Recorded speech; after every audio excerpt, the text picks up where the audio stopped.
pause it, and you can see it. And then here are the answers for 1 and 2. You can pause it there. There's your answers for, can I get it? Oh, nope. There's your answer for 3.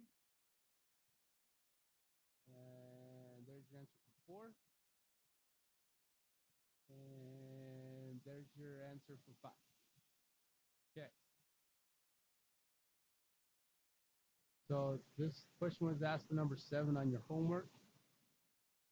That's working through the steps. And then if you have questions, email. Question was asked for number 11.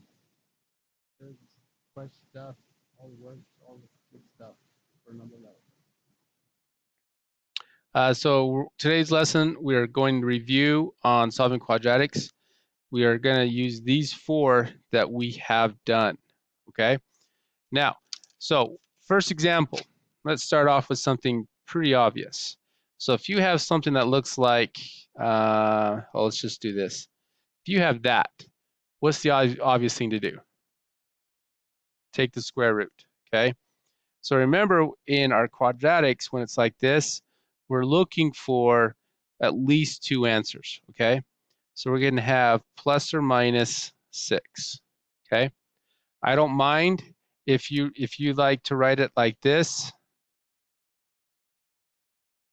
If you want to break it up, that's fine, but I need to see that you have taken you understand there's 2 answers, okay?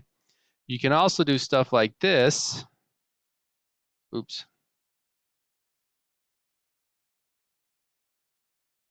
So if you have that and it's already set up, then you're going to take the square root again. This time we're not going to be able to simplify it, right? We're going to have to leave it in radical form.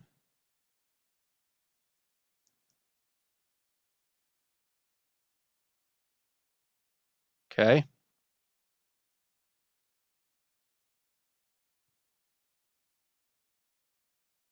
All right, so then you can also have, let's just do this. Right? What's that going to give us? What kind of root?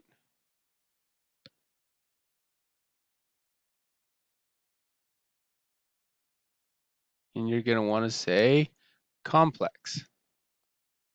Okay, so it's going to be x minus 3. And then when I take, here, I'll even do my work to kind of show you. So I'm going to have negative 1 times the square root of 9. Well, what's the square root of negative 1? I. What's the square root of 9? We're going to go plus or minus 3, okay? So then I'm going to come out here and say plus or minus 3i. And then I'm going to add 3 to it.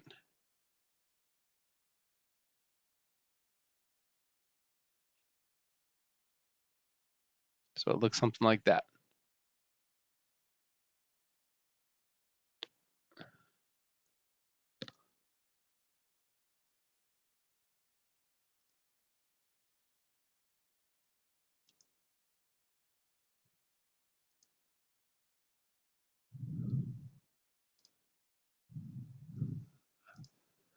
All right.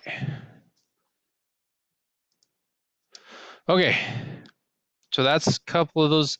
So that is using the square root, right? So the other thing we can do is we're going to have like x squared plus 3x plus 2 is equal to 0. Now, if I have lower numbers like this, I'm going to try and factor it, okay? I want to factor it. So what I would do is I'd come to here and I'd say, okay, what gives me 2? Well, that's 1 and 2. What's 1 plus 2? 3. Okay, good. So I'm going to go x plus 2, and x plus 1 is equal to 0. So then I have x plus 2 is equal to 0. I have x plus 1 is equal to 0. X is equal to negative 2. X is equal to negative 1. Okay.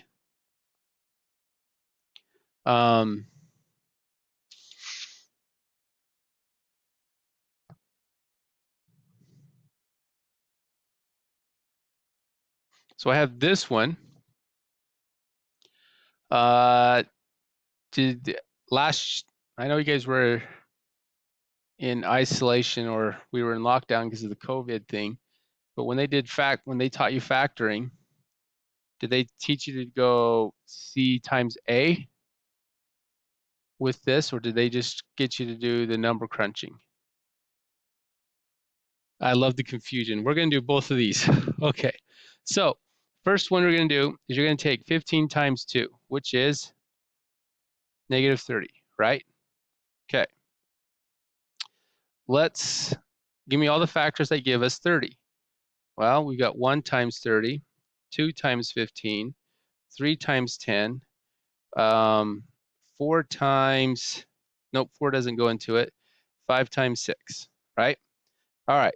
So we know one of these numbers here has to be negative when we multiply those together, and it's going to give us a negative 30, right? Okay. Which of these values gives us a negative 7 when we add them together? Okay. So we're looking at the B here. Okay. 10 and 3. So I know it's going to be negative 10 plus 3, right? Okay.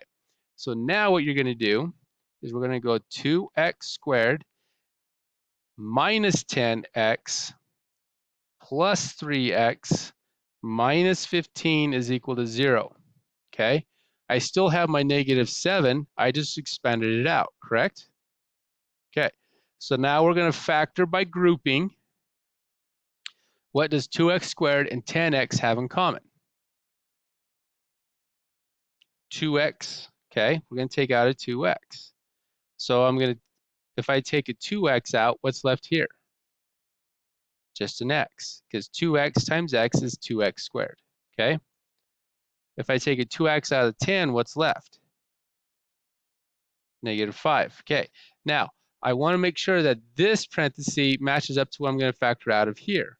So what does a 3 and a 15 have in common? 3. So I'm going to take out a plus 3, and I'm left with x minus 5 equals 0.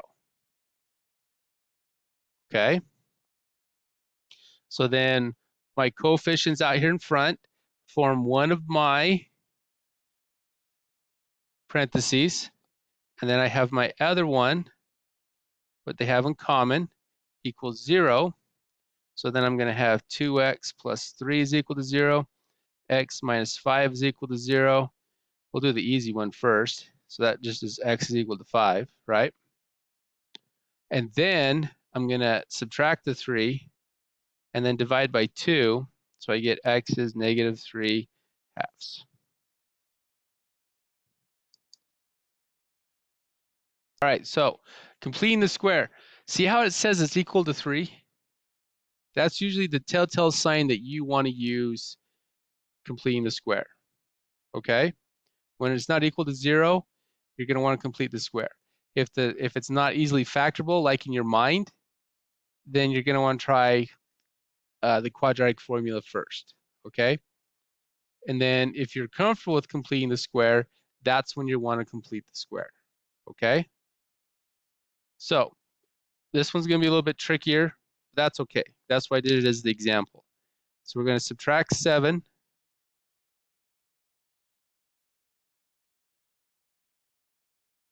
Right? All right. Now, I had to factor out a 2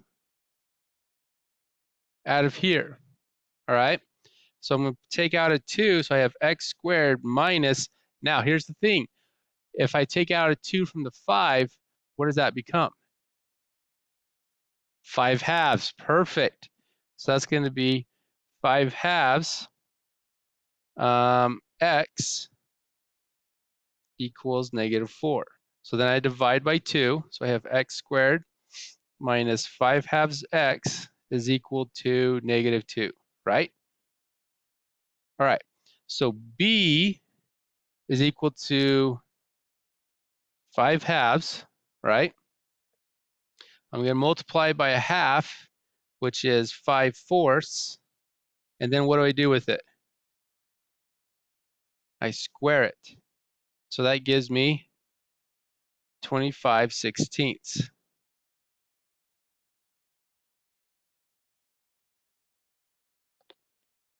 Okay, so now we're going to set this up. So x minus, and the reason why I know it's minus is because this value here is minus. If it's plus, guess what it is? It's a plus. So if it's a minus, you put a minus. If it's a plus, you put a plus. All right, so then before I squared it, it's 5/4.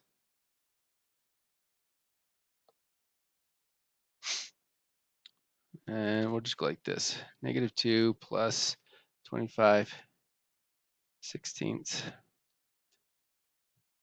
57/16. Okay? All right, so I take the square root.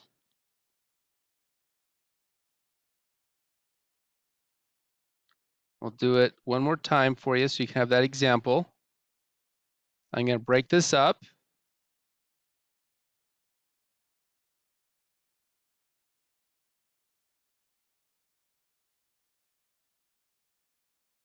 And then what's the square root of 16?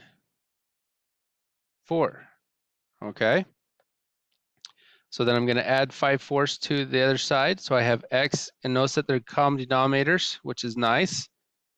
So you have plus or minus the square root of 57/4.